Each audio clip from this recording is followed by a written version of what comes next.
Hello, BookTube. I have a Christmas Eve mail haul for you here. A bunch of packages. We'll see. We'll see what we have. We'll see what Santa has brought us. I have my mail disposal unit ready.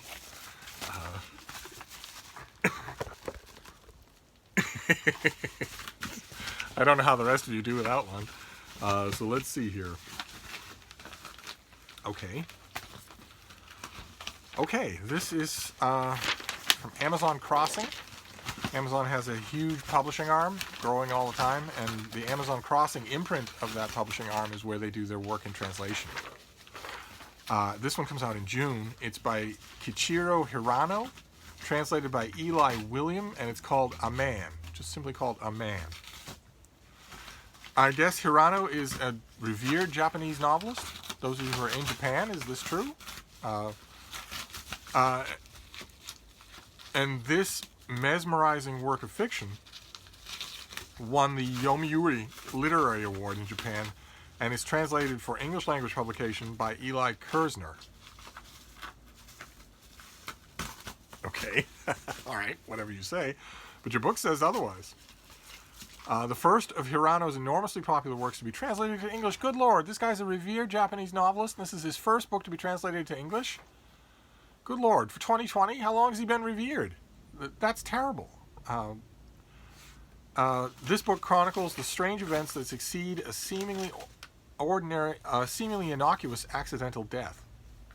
Rie, around whose perpetual bad luck the novel centers, is, for a time, the sort of girl about whom no one worries. In childhood, she is bright, kind, and clever. That she transitions without incident to adulthood, graduating a major university, marrying an architect, and giving birth to 2 children, surprises no one from her small town and earns her no resentment. She deserves it. Soon, however, tragedy strikes, twice and then thrice. She loses a child and, in a bitter debate over that child's end-of-life care, her marriage. Afterwards, she returns to her hometown to take over her mother's stationery shop, where she falls in love with a customer, remarries, and has another child. But her misfortune has followed her home. 3 years into her marriage, her new husband suddenly dies in an accident at work. When Rie informs her in-laws, from whom her late husband was estranged, she discovers she is not their child at all. Or he is not their child at all. He has lied to her about his upbringing, his history, and his name. Good Lord. Okay. All right. So let's hear about this author. Let's hear about Keiichiro Hirano. Completed his first novel at 17, and then at 23 became the youngest author ever to receive the prestigious Akudakawa Prize for his novel Nishoku. Today, he enjoys an immense reputation both in Japan and abroad. Oh, apparently not. This is his first translation into English. Good Lord, English. Appointed by Japan's Ministry of Cultural Affairs as a cultural envoy to Paris, Hirano has traveled all over Europe giving lectures, and his books have been translated and released in France, China, Korea, Taiwan, Italy, and Egypt. A prolific writer, his body of work resists summary. He is the author of short stories, literary, science fiction, historical fiction. In a widely viewed TED Talk that introduced him to an even larger international audience, he expounded on the ideas featured in his novels. The elusiveness of total self-acceptance, the slipperiness of identity, and the way in which romantic love helps us to unearth the best versions of ourselves. Okay, I'm going to have to research this guy, because the Amazon, the pub sheet here, doesn't get the name of the translator right, of their own book. Either that or their cover gets it wrong. So there could be other mistakes here, and I find it hard to believe that this author has never been translated into English, but has been translated into Chinese. Maybe that's just the chauvinistic American coming out in me, but I want to look this up now. But that sounds fantastic. That sounds fantastic. So did I mention that comes out? It comes out in May, and it sounds great. A new Japanese author that I've never met before. That's fantastic. Okay, all right. So we're off to a fine start. So let's see what this next one is. Okay. All right. Next one is from Harvard University Press. Comes out in mid-January. I think we saw this already. This is by Vincent Brown. It's called Tackies Revolt: The Story of an Atlantic Slave War. a gripping account of the largest slave revolt in 18th century British Atlantic world, an uprising that laid bare the interconnectedness of Europe, Africa, and America, shook the foundations of empire, and reshaped the ideas of race and popular belonging. It was the largest insurrection in British America before the American Revolution. The revolt, staged by a movement of enslaved Africans brought from the cold coast of West Africa, broke out in Jamaica in 1760 and exposed the degree to which the economic and political life of the British Empire was deeply embedded in the slave trade and the labor it provided for its prosperous Jamaica plantations. Okay, fantastic. And the author, Vincent Brown, is the Charles Warren Professor of American History and Professor of African and African American Studies at Harvard University, and the author of The Reaper's Garden, which won the James A. Rowley Prize and lots of other prizes. He's received a Guggenheim and Mellon New Directions Fellowship. His online interactive map, Slave Revolt in Jamaica, 1760 to 1761, has been viewed by 87,000 users in 184 countries. About to get another view or two. I'm going to go look at it. Okay, so this is our author, and he has apparently knows as much about this subject as anybody in the world. So that's fantastic. That doesn't always guarantee that the book will be any good, but it certainly does. I mean, when I do a quick overview of books like this, preparatory to reviewing them, of course, when I get a thing like this, I immediately start thinking about what I'm going to do to review it, if I'm going to review it, and what I'm going to do, and the steps that you take to get ready, for me anyway, proceed in extreme outer orbits and move closer and closer into a landing point. So the extreme outer orbit of a book, any book like this, is to determine, has the author ever written on the subject before, and does the author know what they're talking about? Can you gauge that the author knows what they're talking about on this subject? And there are a whole bunch of ways to gauge that. If somebody writes, for instance, if we use this book as an example, I would assume from the description that if I go to the bibliography and the sources and whatnot for the book, which I would get in the finished copy. You don't always get that in the advanced copy, but in the finished copy it'll all be there. And if there are no French language sources, then I will have a hard time believing that the author knows what he's talking about, despite his credentials. Same thing with if somebody were to write about, I don't even know, the Rome of Nero, Nero's Rome, and not have any sources in their bibliography or their works cited that are in Latin. None of the original works. Nothing. You see what I mean. That is one of the estimations that I will do. Another estimation I will do is whether or not, like for instance in this case, the case of this author, whether or not the person seems to have expertise apart from having published a book, or more than one book. Those are all outer orbit type considerations. Where are you coming in here? Is it the author's first book? Is it the 20th book on the subject? That sort of thing. And then the closer you get, and the third crucial thing to know is, despite all that they know, despite all that the author knows and all their experience that they have, can they write? Can they actually do the job on the page? Because unlike most historians, and certainly a lot of readers of history, I don't forget that works of history also have to be entertaining reads. They have to be. If they don't have to be, obviously, to get published, but they have to be in order to succeed. If they're the most knowledgeable thing in the world and boring, then they have failed. And if you look at the two schools of history that started with Herodotus and Thucydides, well, I'm on the Herodotean side, definitely. But we shall see. This is fascinating. I don't think I've read a book on this subject in a long time, and certainly not one by anybody that has that kind of expertise. So then these next three packages, I can't help but notice. I usually don't do meta-analysis as I'm looking at these things, but I can't help but notice these next three packages are all from W.W. Norton, which is my favorite non-Penguin publisher. so that's a lot of fun. That's a lot of fun always to see what they have to offer. Oh, baby, do you want the Norton package? I think you do. Oh. All right, so what is this next one? Oh, fantastic. Okay, I requested this. Great. This is by Alistair G. and Danny Anguiano. and this is Fire in Paradise, an American Tragedy. And you really have to pay attention to that cover, because that's not some service road in a forest. If you look carefully, you will see driveways. That used to be a neighborhood. There used to be homes there, and streetlights, and children playing. That's a suburb street that was just wiped out. Paradise, California, was a bucolic community of 27,000, relatively untouched by the massive tech boom of nearby Silicon Valley. Until November 8th, 2018. On that day, the ferocious campfire laid waste to almost the entire town, leaving at least 85 people dead and thousands displaced. Images of the fire transfixed viewers around the world, and resulting devastation yielded a humanitarian crisis that continues to unfold.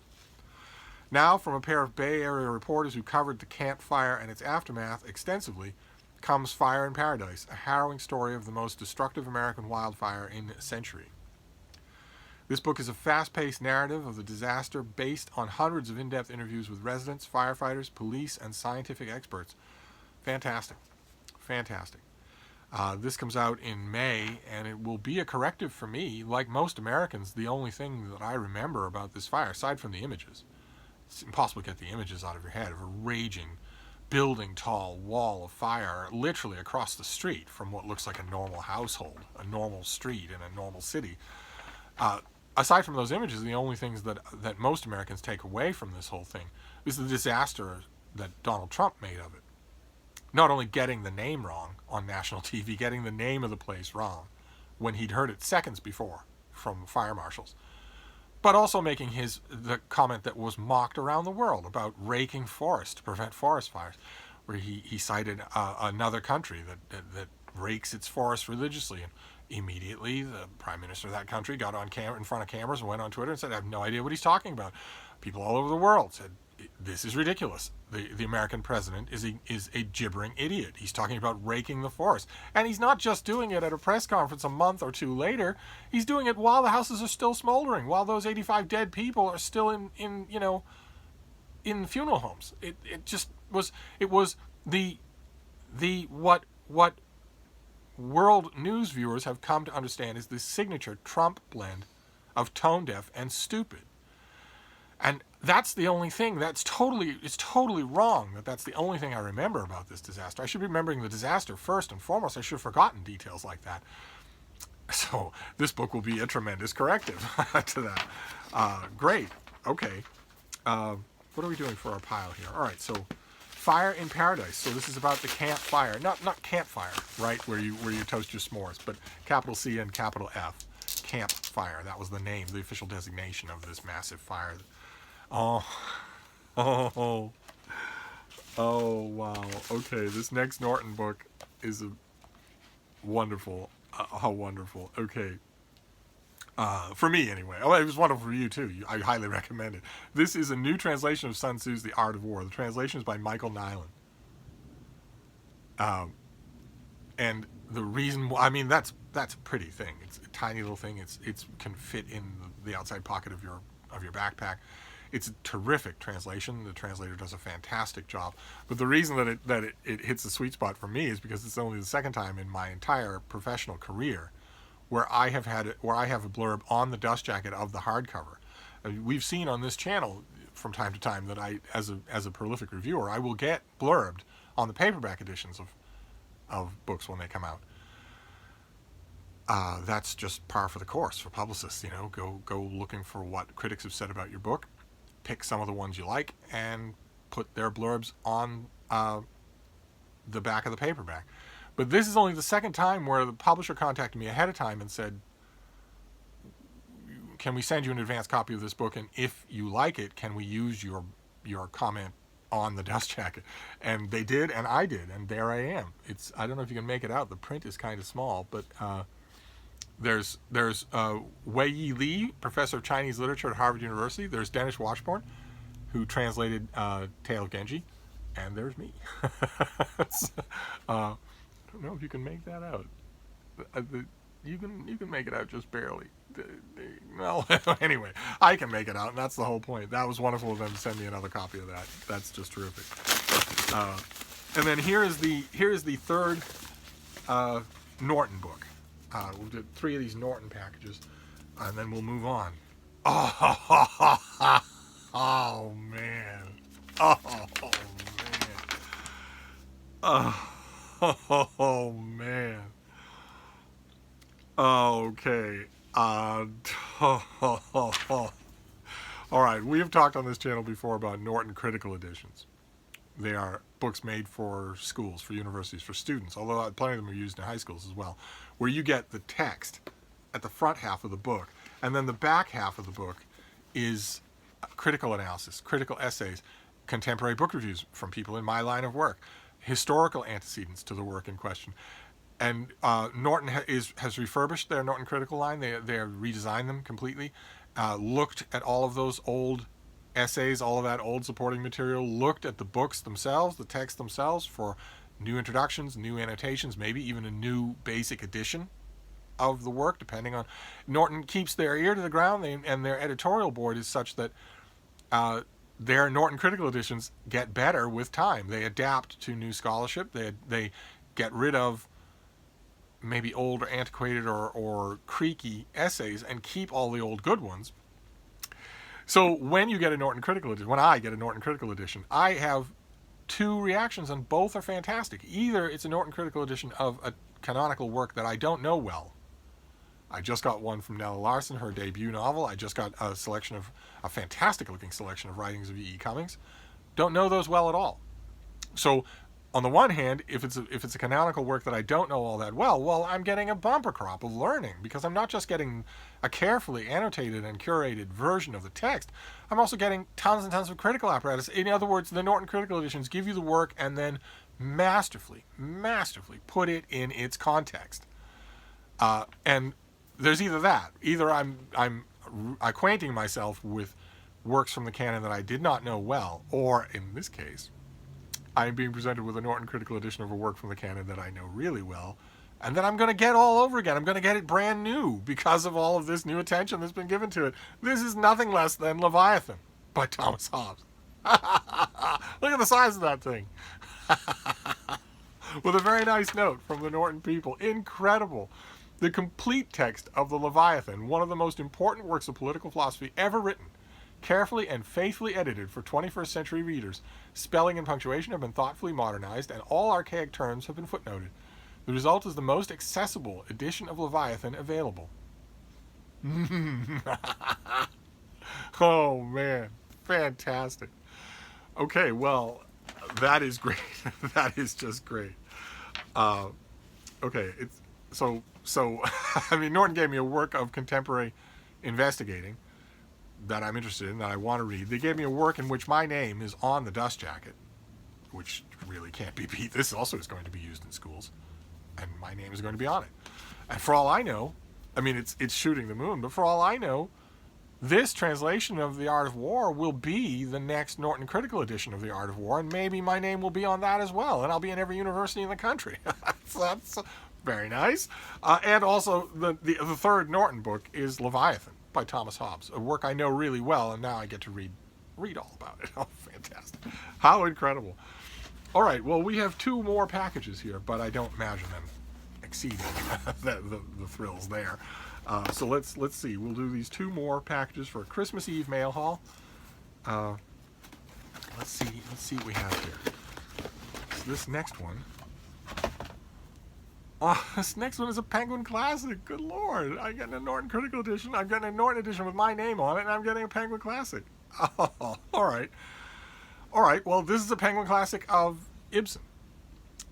So Hedda Gabler and some other plays. This is a new Penguin Classic edition of Ibsen. Those of you who might be new to the channel, I am... hello, by the way. I don't imagine anyone getting to 19 minutes wondering who this crazy old coot is, but who's also new. But if you are new, I'm a book critic, and that's why I'm getting all these books in the mail. And I also, much to my delight, get Penguin Classics in the mail. As you can see from behind me, Penguin Classics are my single favorite kind of book, and I get the new ones. I'm on the list for them, and that's fantastic. I also write about a lot of them. I'm not sure that I'm in a position to write about Ibsen, but I can give it a try. There's no pub sheet on this, so I imagine this isn't explicitly new. Yeah, the all of the new stuff in here was done in 2019, so this is probably a December release. And then the last one. We'll do the last one here, and then we'll be done. What is this last one? Okay, what is this? Popular Science? Popular Science, yes. Yes. Okay, so, all right. Okay, well, that's great. I want to know about the book, though. Why are you... I don't... As I always say, I don't want your mother's bouillabaisse recipe. I want... there we go. Here we go. Okay. All right, so this comes out in January, I imagine. Yes, January 28th. This is Stanislaw Dehaene. This is How We Learn. Why brains learn better than any machine for now. That is actually not true. It hasn't been true in a few years. It's a popular thing for people to say, but it's actually not true. Let's see. If the defining talent of our species had to be summed up in a single word, it would be learning. No, that's not true. I'm sorry. I don't mean to pick a fight with the pub sheet right away, but that is not true. It would be genocide. It wouldn't be learning. It would be genocide. Look at human history and show me learning. It's extremely rare when it happens. If you're talking about acquiring languages, then you're just being a speciesist. There are dozens and dozens, maybe hundreds of species of animal on Earth that acquire language and use it skillfully or less skillfully depending on the individual. So if that's what you mean, acquiring language, well, then you don't know what you're talking about and have never studied the bird world, the bat world, the beaver world, the bee world, for Pete's sake, the world of bees. But if you're talking about anything else, if you're talking about applying what the stuff around you to changing your patterns of behavior, show me learning in human history. It's tough to find. You have to look far and wide for it. Show me genocide? Easy. It's happening in the morning news. It's every day. But anyway, we'll give them the benefit of the doubt now that I've had my rant. We are not simply Homo sapiens, but Homo docens, a species that teaches itself. Oh, come now. Okay. All right. Okay. Fine. All right. Fine. If your contention is that there is no film footage of other kinds of animals teaching their young, using language to do it, then I don't know. Welcome to YouTube? Go looking? In today's technological society, learning plays a more central role than ever. And in this new book, the author, recognized as one of Europe's most prominent brain scientists, explains the most recent scientific advances in understanding the brain's remarkable learning abilities, the importance of brain plasticity, and the revolution in artificial intelligence through his new groundbreaking research. Contrary to popular belief, recent data show that all infants possess abstract intuitions with regard to language, geometry, numbers, and statistics, confirming that they are anything but a tabula rasa. Education is the main accelerator of our brain. It magnifies, develops, and unpacks those preloaded intuitions. All learners benefit from focused attention, active engagement, error feedback, and consolidation, what the author calls the 4 pillars of learning. Okay, so who's the author when he's at home? He is the director of the Cognitive Neuroimaging Unit in Saclay, France, and the professor of experimental cognitive psychology at the Collège de France. Oh. He lives in France, as you might guess. Okay, right. He has a number of high-placed academic and professional births, which might explain why he knows nothing about the world around him. But it might make him an expert on his subject. We will have to see. There have been, I don't know, in the last 18 million years, there have been how many hundreds of thousands of generations of orcas, of lions on the African plain, of chimpanzees of all kinds of species, the few kinds of species of chimpanzees that Homo genocidus has not wiped out. There have been uncounted thousands of generations of those animals and many, many other animals that would be very surprised to learn that they have not been teaching their children anything. That a species that teaches itself is reserved for humans. They would be very surprised about that. But maybe the author would too. Maybe he's a kind of uncultured innocent. But there's also a sheet here that came with this book, 13 tips to optimize children's learning potential. Shall we, as long as we're hanging out together? Tip number 1 is do not underestimate children. Wholeheartedly agree. I never talk to children like they're children. I don't know why people do. I do that chirpy tone of voice. How are you doing? Kids hate it. The minute they're old enough to realize that you don't talk that way to anyone else, and believe me, kids pay attention to everything. They realize everything long before you think they do. And the minute they realize that you don't talk to other people that way, that you don't talk to adults that way, keep in mind, there's nothing a kid wants more than to be an adult. And the minute they see that, they hate it. And they hate you for it. So I agree with that. The next one is take advantage of the brain's sensitive periods, I guess in the first years of life. Enrich the environment. Children are not so different. The idea that each of us has a distinct learning style is a myth. Okay. The next one is pay attention to attention. The next one is keep children active, curious, engaged, and autonomous. I wonder if that's a dig at screen time. Many, many, many young parents that I know in Tribeca either ration their children's screen time or forbid it to them completely. Don't understand that. I don't understand that at all. There's no way that it's like kicking at the waves that are coming in on the shore. There's no way that you can save them from a digital screen-oriented future. There's no way that you can save them from smart, responsive technology. So there's no point in rationing screen time. What you should be doing instead, say I, who've never kept a child, have only dogs to talk about.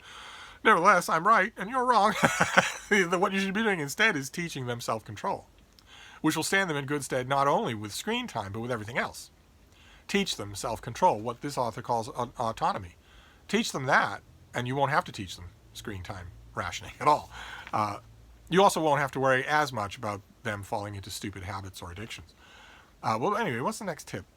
Make every school day enjoyable. Good luck. And the next one is encourage efforts. Yes, indeed. And the next one is help students deepen their thinking. How'd you do that? By telling them that only humans teach their children anything? Let's hope not. Show them some nature documentaries instead. The next tip is set clear learning objectives. Okay, fairly uncontroversial. The next one is accept and correct mistakes. Don't punish children for errors, but correct them quickly by giving them detailed but stress-free feedback. Yes, absolutely. Absolutely. See, the thing is, a lot of these things are self-evident. I have occasion, both in Massachusetts and in Vermont, to watch good parenting in action. And some of it is knock it off, you're bugging me, because it has to be. That is the absolute baseline of every parenting species in the history of the world.